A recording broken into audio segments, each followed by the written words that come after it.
18 horas. É momento de oração.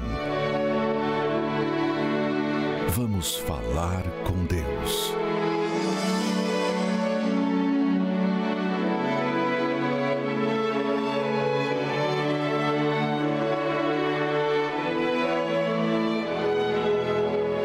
Meu Pai, nosso Pai, em o nome do Senhor Jesus, ouça minha oração em favor desta pessoa que sofreu decepções por parte de pessoas religiosas que deveriam ter sido um exemplo de caráter, de fé, de devoção, de disciplina, de justiça, mas foi completamente o contrário, foi justamente o contrário.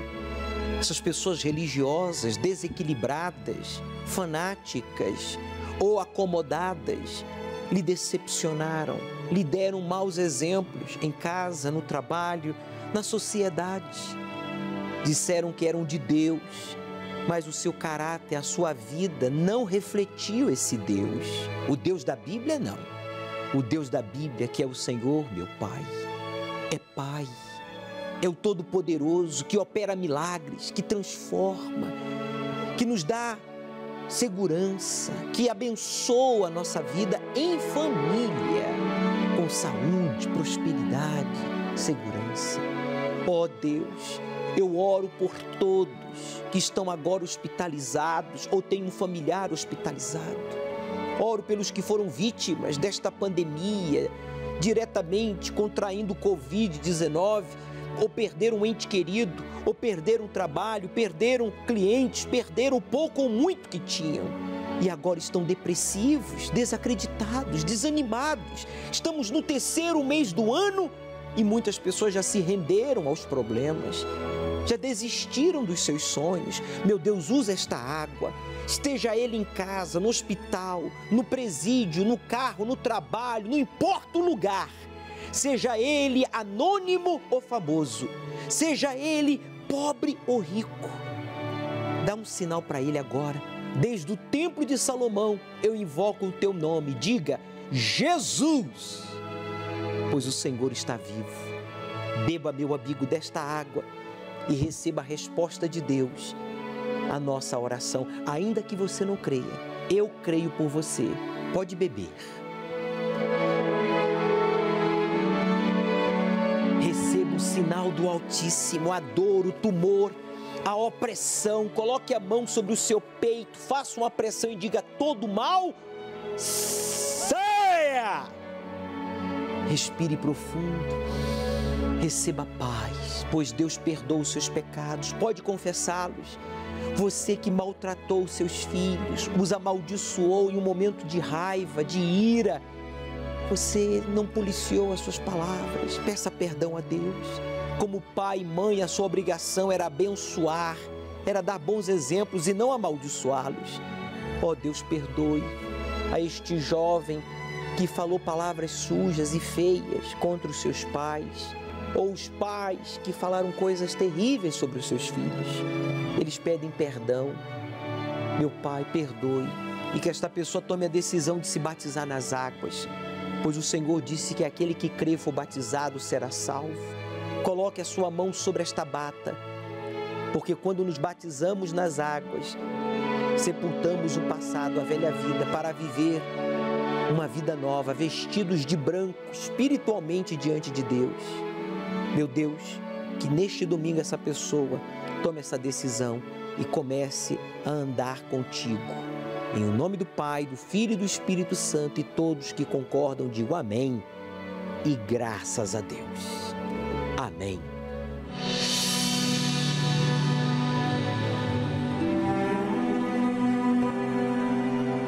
Meu nome é Jaqueline, eu tenho 24 anos e eu sou auditora de clínicas. Minha mãe, ela casou muito nova, né? A gente morava numa cidade bem pequena, na Bahia. Então, ela engravidou e aí que foi a gota d'água, né? Os pais dela falaram, não, você vai seguir a sua vida. Porém, o meu pai não aceitou. Ele falou, essa filha eu não quero. Ou você toma um veneno pra ela morrer, ou você vai criar sozinha. Mas independente de qualquer coisa, minha mãe, ela escolheu me criar. E ela me criou junto com a minha avó. E foi uma vida muito sofrida, porque lá onde a gente morava, na época eu era muito novinha, eu tinha 2, 3 anos, a gente não tinha condição. Ele abandonou ela e largou ela por outra mulher. Então ela não tinha recebido esse amor. Então ela não tinha como me dar. Ela não sabia demonstrar esse amor. Então aí a gente foi morar em São Paulo. Ela conheceu meu padrasto e eles casaram. E a gente foi morar numa comunidade. Nessa comunidade, eu cheguei a conhecer muitas amizades. Eu conheci amizades a partir dos meus 12 anos de idade. Pessoas que eram da balada, era do funk. E aí eu conheci um rapaz, aos meus 12 anos, que ele cantava funk na época. E ele me apresentou isso. E me chamou para gravar música de funk com ele. E uma coisa começou a levar a outra. Porque o funk, você vai pra balada. Na balada as pessoas te oferecem cigarro, bebida, oferecem drogas. Então aquilo começou a encher os meus olhos, porque aquilo me trazia momentos felizes. Não era uma felicidade totalmente, porque eu saía dali, eu não era feliz. Mas naquele momento eu estava com as pessoas, rodeadas de amigos, eu era feliz. Só que esse relacionamento, fiquei dos 12 aos 17 anos com esse rapaz, mas havia traições. Foi nesse momento que eu conheci pessoas casadas, eu conheci rapazes que eram do tráfico. E a minha vida era essa. Eu entrava dentro de casa para tomar banho porque eu não olhava na cara da minha mãe. A gente não se falava, eu tinha muita raiva dela. Então eu ia para fora, aí eu bebia com os amigos, aí fumava, chegava em casa de madrugada, isso quando minha mãe nem sabia, porque eu esperava ela dormir e eu saía de casa para ir para as baladas. Ela ficou sabendo disso quando eu já tinha uns 16 anos de idade, né? Então minha mãe, ela sofreu muito com isso. Quando eu chegava em casa eu não era completa, eu não era uma pessoa feliz. Então era onde realmente caía a ficha. E eu pensava, o que eu tô fazendo? O que eu tô fazendo? Porque eu deitava a cabeça no travesseiro, aí vinha aquele desespero. Era um medo tão grande, uma angústia, uma agonia dentro de mim. E o que eu queria era acabar com a minha vida. Eu falei, não, se minha mãe não me ama. Lá fora as pessoas só querem ter algo comigo quando eu tô feliz, quando tem alguma coisa. Quando não tem, eu sou sozinha. Então eu chorava desesperadamente quando eu entrava dentro do meu quarto, sem ninguém ver. Eu tentei me matar, eu via vultos, eu ouvia muitas vozes, às vezes andava na rua, ouvia as pessoas me chamando e dava aquele desespero. O meu fundo de poço, aquilo que me deixou mais, assim, que acabou comigo foi quando eu falei pra minha mãe que eu ia pra escola nessa época e eu saí com rapazes que eu não conhecia e fui viajar pra praia. Então eu cheguei muito tarde, eu cheguei muito bêbada e pra minha mãe aquilo ali, eu não sei expressar o que ela sentiu. Foi uma decepção maior do que todas as outras que eu já tinha feito com ela. Então ela olhou pra mim e ela falou, se eu pudesse, eu teria tomado veneno que seu pai me deu, porque você é um desgosto de filha, eu não te amo. Aí foi aí que eu tentei me matar. Eu tentei me jogar no rio e tentei cortar os meus pulsos. Não consegui, pessoas me impediram, mas ali eu lembrei das vezes que os jovens me chamavam para ir para a igreja, que eu via neles essa felicidade, que muitas vezes eu queria estar ali, mas o mundo me prendia. E aí eu dei uma oportunidade para mim mesmo. Eu cheguei na igreja e eu me entreguei, só que eu vi as pessoas alegres, né? Elas eram alegres. Por eu ainda não saber como elas faziam para ter aquela alegria, eu fiquei interessada. Então, o primeiro livro que eu li foi Nos Passos de Jesus. E lá ele ensinava como você ter essa alegria, desde o batismo até o Espírito Santo, que era realmente o que eu precisava para ser feliz, para ter paz. E participando das reuniões de quarta-feira, participando das reuniões de domingo, teve também a reunião do Algo a Mais, que é uma reunião que tinha do Força Jovem. Então, eu fui para aquela reunião preparada. Eu já tinha feito propósito com Deus, jejum, oração, então eu falei, não, hoje eu tenho que ser daqui diferente. Então eu prestei atenção naquela reunião como nenhuma outra. E a obreira, ela falava, você pode ter o Espírito Santo, você pode ter essa paz dentro de você. Então eu peguei aquilo dentro de mim. Na hora que eu fechei os meus olhos, eu entreguei toda a minha vida para Deus. Eu falei, olha, meu Deus, eu sofri tanto, eu já passei por tanta coisa. Eu sei o que é não ter o Senhor dentro, eu sei o que é sofrer, mas eu preciso ter essa paz, eu preciso ter essa paz que as pessoas falam pra mim. Mas o que é? Eu não conheço.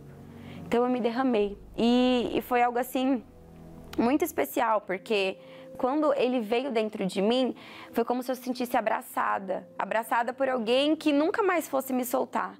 Eu tive um conforto tão grande, toda aquela angústia, aquele medo, aqueles sentimentos ruins, eles foram arrancados. Automaticamente eu tive paz, uma alegria tomou conta do meu ser. E quando eu recebi essa paz, eu não precisava mais do amor assim de ninguém. Eu já tinha perdoado meu pai por conta de tudo que ele me fez. E para falar a verdade, eu tinha recebido um pai muito maior, um pai que estaria comigo 24 horas, ele estaria dentro de mim, ele está dentro de mim me proporcionando essa paz, essa alegria, esse amor que não tem como ficar só dentro da gente. A gente tem que passar para as outras pessoas. A gente vê as outras pessoas sofrendo, a gente quer dar, a gente quer falar, olha, existe alguém que pode mudar a sua vida. Esse choro, esse sofrimento pode passar. Então hoje eu sou transformada e eu quero poder ajudar outras pessoas também a ser transformada e ter o que eu tenho. Hoje eu sou obreira. A minha família que antes me julgava quando eu comecei a vir na igreja, minha mãe, meu pai, meu irmão. Hoje eles estão junto comigo, né? Todos nós estamos juntos na igreja. A gente faz parte do trabalho da evangelização. A minha mãe, que sempre falava que nunca ia pisar na Universal, hoje ela é evangelista, fala para outras pessoas sobre a Universal. E o Espírito Santo, para mim, ele é o meu melhor amigo. Então, se eu tenho algum problema, eu falo com ele. Se é alguma coisa boa também, eu conto para ele. Então, eu sinto que Jesus fala, olha, Jesus, meu dia é assim, assim, assim, porque eu tenho ele do meu lado. E eu sei que ele vai me ajudar em toda e qualquer necessidade. Então, o Espírito Santo, para mim, ele é o meu melhor amigo. Se você tem sido esta jovem, como a Jaqueline, envolvendo-se com pessoas já casadas, sabe, bailes de funk, drogas, promiscuidade, chega em casa de madrugada, guarda mágoas da sua mãe, você é depressivo, agressivo, nem você se suporta. Meu amigo, faça o que a Jaqueline fez. Hoje, isso aqui é possível, porque ela entregou essa velha vida e buscou e recebeu o Espírito Santo. Hoje a união, a paz, respeito no seu lar. Sem o Espírito Santo, meu amigo, você é uma pessoa fraca. Sem o Espírito de Deus, você é uma pessoa que não tem coragem para fazer o que tem que ser feito. Por isso, o Espírito Santo é o único que pode lhe fazer corajoso e ser o pai, o filho, o profissional, o cristão que você tem que ser. Principalmente agora, em meio a esta pandemia, nós temos que ser mais do que nunca a luz do mundo. Por isso, priorize o batismo com o Espírito Santo. Prepare-se para recebê-lo. Neste domingo, no dia da decisão, vai ser o domingo da decisão. Tome uma decisão de abandonar essas coisas erradas, se batizar nas águas e você vai receber o Espírito Santo. Desempregado, sem nada, sem parente, sem aderente. Aí onde eu posso te falar, o chicote estralou. Aí a coisa ficou ruim. Me chamo José Luiz Rodrigues da Silva, hoje sou empresário. Quando eu nasci no estado do Piauí, eu me tornei uma pessoa trabalhadora na lavoura com meus pais. Meus pais sempre falavam para mim que eu sempre tinha um desejo de viajar para a cidade grande, para mim ter um objetivo melhor, porque eu sempre tive isso dentro de mim, de um dia eu ser um homem vencedor. Cheguei aqui em São Paulo, comecei a trabalhar numa metalúrgica, e fui um metalúrgico e trabalhei muito tempo. Aí saindo dessa metalúrgica, eu comprei um bar. Eu era uma pessoa que eu ganhava hoje e amanhã já gastava. Que eu arriscava as alternativas devido aos comentários, né? O rapaz falava para mim, um ponto de táxi dá dinheiro. E, inclusive, na época, dava até um dinheiro bom. Mas sem a direção de Deus, sem uma pessoa que não tinha uma direção nenhuma, eu não conseguia administrar aquele dinheiro. Aí passou para o cachorro-quente ficou pior e terminou morando dentro de um quarto, sozinho, desempregado, sem nada, sem parente, sem aderente. Aí onde eu posso te falar, o chicote estralou. Aí a coisa ficou ruim. Fiquei sem nada, fiquei desempregado, passando fome. Eu cheguei uma vez, saí de manhã, 6 horas da manhã para fazer a entrega e voltava 8 da noite com um copo d'água, um copo de água.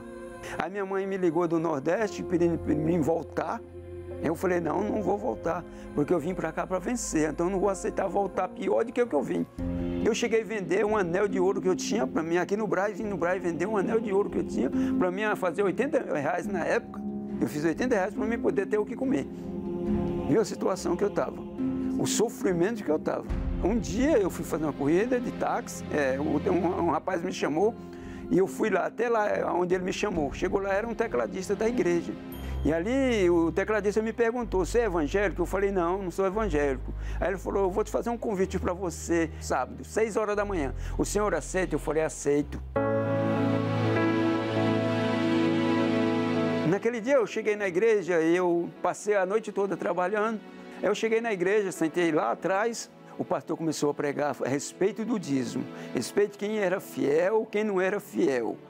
Colocar Deus em primeiro lugar e você ser o seu segundo, a situação ia mudar. E aquilo dali eu coloquei dentro de mim, que aquilo dali eu ia conseguir vencer, eu tinha chegado no lugar certo.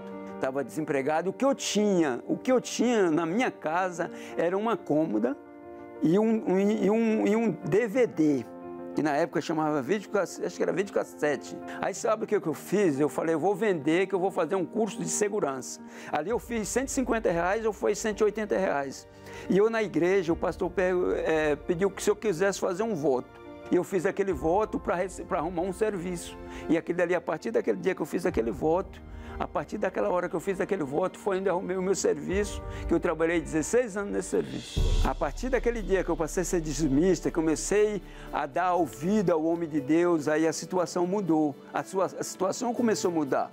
Eu comecei trabalhando, fui aumentando, meu salário foi aumentando, fui aumentando de cargo na empresa. Aí me casei, nessa altura do campeonato já estava casado, já estava bem com minha esposa, já tinha construído um lar, já estava bem, já tinha uma casa. Aí me tornando dizimista, saí dessa empresa, pedi para a empresa me mandar embora. A empresa me mandou embora, ele dessa empresa me mandou embora e eu na perseverança, lutando. Nessa época já tinham abrido uma empresa, um CNPJ, nós conseguimos abrir uma loja. E hoje, graças a Deus, nós temos uma loja, um bazar de utilidade, nós temos tudo nessa loja.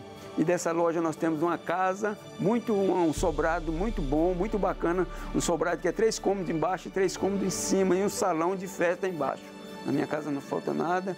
Na minha casa é uma casa abençoada. A partir da hora que a gente passou, que a gente começou a seguir, que a gente começou a servir, passou a ser dizimista, passou a ser fiel, passou a ser obediente, a vida é outra. Não existe a paz melhor do que o Espírito Santo dentro da gente. A gente vive em paz, a gente servia a Jesus, a gente não olha nem para o lado direito nem para a esquerda, a gente olha em frente, servindo a Deus, agradando a Deus.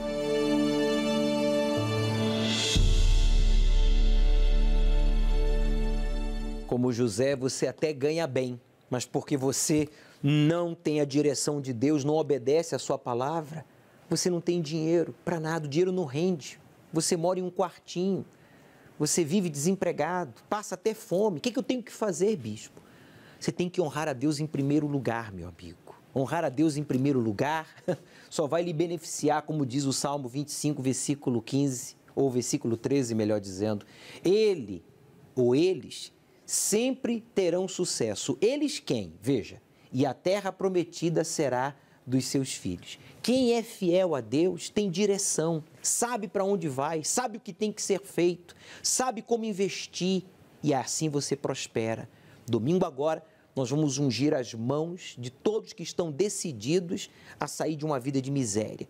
Com o óleo que a gente usou para consagrar os dizimistas ontem, nós vamos ungir as suas mãos para Deus abençoar as obras das suas mãos. Você está desempregado, endividado? Eu desafio a você que diz, olha, bicho, o dinheiro não rende, tudo dá errado na minha vida. Venha, vamos fazer uma prova com a palavra de Deus e você vai ver o que vai acontecer. Meu nome é Carlos Rubens, eu sou atleta, jogador de futebol americano e meu primeiro contato com a igreja foi que desde novo eu gostava de assistir reportagens, né?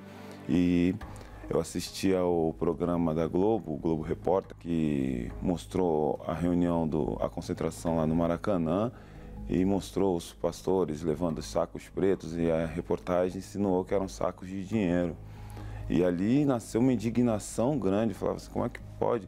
Eles tiram tudo dos pobres, tanto dinheiro. Para mim, o propósito da Fogueira Santa era um esquema para eles arrecadarem dinheiro. É o que eu tinha na cabeça. Eles fazem isso que é para arrecadar mais dinheiro. mais dinheiro para os pastores, mais dinheiro para os bispos. Essa é a ideia que eu tinha da Fogueira Santa. Então, eu ouvia falar todas essas coisas sobre a Igreja Universal, tinha muito preconceito, porém a minha vida era uma porcaria. Eu usava cocaína, maconha e bebia muito. Até que conheci minha esposa, nós casamos, ela achava que eu não usava mais drogas, né? Porém, eu tinha uma vida dupla. Eu era uma pessoa dentro de casa, né? E quando eu colocava os pés na rua, eu era outra completamente diferente. Até que teve um dia que minha esposa, eu vi nos olhos dela que ela não aguentava mais, seria a minha última chance. Aí eu pensei assim, poxa, a única pessoa que eu tive na vida que me deu valor, eu vou perder. Se eu perder a minha esposa, eu vou morrer na rua. Eu preciso fazer alguma coisa. Até que ela mesma falou assim, vamos na igreja. Eu falei, qual é a igreja? Ela, vamos na igreja, tem que ir numa igreja. Vamos naquela perto de casa. A gente nem sabia qual que era. Até que ela foi num domingo e eu fui na segunda, na Igreja Universal do Reino de Deus. Só fui saber que era a Igreja Universal do Reino de Deus a hora que o obreiro me atendeu. Foi maravilhoso comigo, me tratou muito bem. Falou dos dias que eu tinha que vir. Eu ia todos os dias. Tinha vezes que eu ia 2 vezes no dia na igreja. Tinha vezes até que eu ia 3 vezes. Eu queria, se eu pudesse, eu morava dentro da igreja, porque eu me sentia tão bem. Daquele dia que eu coloquei os pés na Igreja Universal, nunca mais eu usei drogas. No meu segundo dia de igreja, que eu cheguei, eu fui no altar e eu falei com Deus. Eu falei assim, Deus, se tudo que esse homem aí está falando for verdade e o Senhor mudar a minha vida, eu nunca mais saio daqui. Eu vou fazer tudo o que ele está falando, mas o Senhor vai ter que mudar a minha vida. Tudo mentira o que falam da Igreja Universal. E com os pastores me ensinando, os obreiros me atendendo, eu me senti enganado pela mídia. Eu falei assim, nossa, o que a mídia fala é tudo mentira. Assistindo às reuniões, os obreiros foram me orientando sobre que eu tinha que ter o batismo com o Espírito Santo para poder permanecer. E nasceu dentro de mim esse desejo de ter o Espírito Santo. Aí eu comecei a buscar, comecei a meditar nos livros, meditar na palavra de Deus, até que um dia eu em casa, buscando o Espírito Santo, eu fui selado. Eu senti uma força dentro de mim, eu falei assim, caramba, agora eu tenho Deus dentro de mim, eu tenho o Espírito de Deus dentro de mim, agora eu posso tudo, agora eu não preciso de mais nada, agora eu sou forte. Até que veio a Fogueira Santa e eu entendi que era uma proposta de mudança de vida. E ali eu falei assim, eu e minha esposa, assim, vamos com todas as forças para o altar.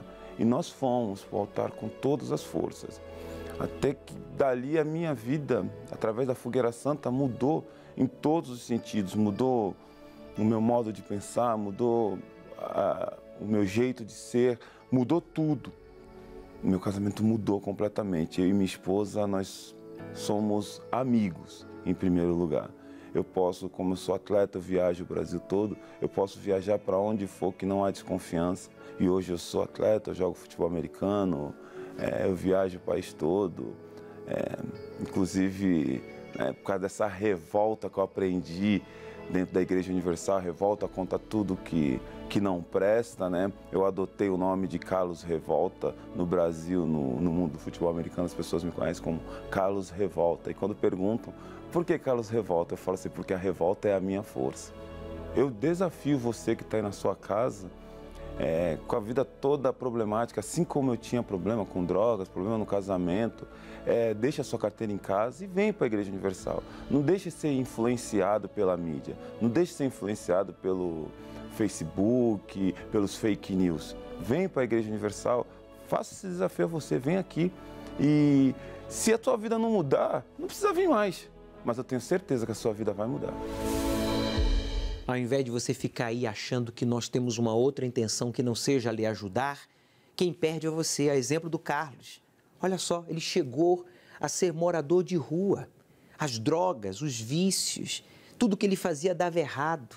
Mas quando esse mesmo homem decidiu, ao invés de julgar, provar a palavra de Deus, ele se revoltou contra aquela situação, não contra Deus, não contra a igreja, não contra a palavra de Deus, mas contra aquela situação. Então ele conheceu o poder de Deus. Faça o mesmo agora. Coloque a mão aqui sobre o altar do Templo de Salomão.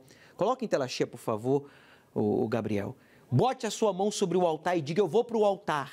Neste domingo eu vou com toda a revolta, decidido a ver a minha vida transformada. Graças a Deus. Então, providencie, meu amigo, o seu voto de decisão. Quem está decidido não dá desculpas. Quem está decidido faz o que tem que ser feito. Não espere por mais ninguém. Chegou a hora de você conhecer ao Deus vivo. Aceite o desafio de obedecer ao Deus vivo e Ele transformará a sua vida.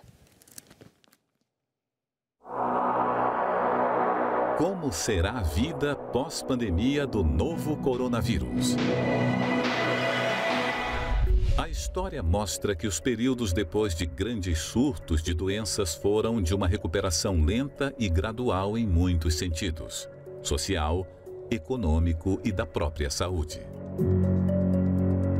Mas bastou a notícia de que algumas vacinas já estavam liberadas, mesmo que só para uso emergencial e para alguns grupos restritos, como os trabalhadores da linha de frente e idosos, para que milhões de brasileiros saíssem às festas, aglomerações e cometessem os mais desatinados excessos. Foi assim no século XIV com a peste bubônica, que ainda existe, embora em pequena escala, e com a gripe espanhola, 100 anos atrás, que matou pelo menos 50 milhões de pessoas. De que vale uma trajetória de excessos que pode resultar em uma vida eterna de perdição no inferno, em vez da salvação ao lado de Deus para todo sempre? O programa Domingo Espetacular da Record TV exibiu em 31 de janeiro a matéria O Mundo Pós-Pandemia, o que vem por aí, na qual especialistas traçaram como será a realidade quando o novo coronavírus começar a dar seus últimos sinais de domínio sobre a Terra. Resumindo, a normalidade da vida não voltará da noite para o dia, como muitos pensam. O que esperar? No momento, o que a vacina traz é esperança, mas isso não é motivo para acreditar que tudo será como antes. Especialistas apontam para a chegada de uma nova era e alertam que ela pode não ser tão boa quanto todos nós pensamos.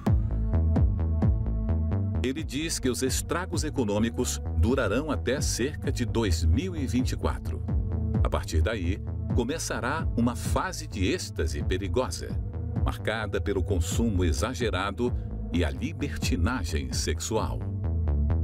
No Brasil, muitos já anteciparam essas duas tendências, com multidões nos shoppings em busca de uma compensação por ter ficado meses em isolamento, além de participação em baladas, bailes funk e festas de cunho sexual. O Carnaval Brasileiro de 1919 é lembrado pelos excessos na folia e uma quebra posterior nos padrões de comportamento que resultou em mais doenças sexualmente transmissíveis e vícios. O fim dos tempos se anuncia cada vez mais próximo. Esse princípio das dores, como citou o Senhor Jesus em Mateus 24, é real e está acontecendo agora. Quem se entregar à devassidão, ao aproveitar o agora sem pensar no amanhã, pode não ter esse mesmo amanhã. Somente os que optarem pelo Espírito Santo em sua vida terão o discernimento, força e coragem necessárias para seguir pelo caminho certo.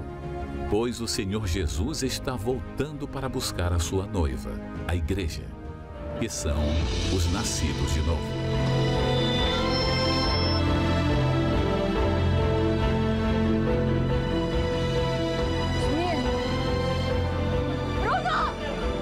Domingo, às 18 horas, o estudo do Apocalipse, no Templo de Salomão, ao pôr do sol, na reunião do encontro com o Espírito Santo.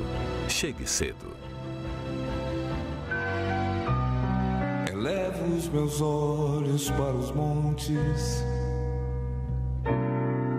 de onde me virá o socorro. O meu socorro vem do meu Senhor,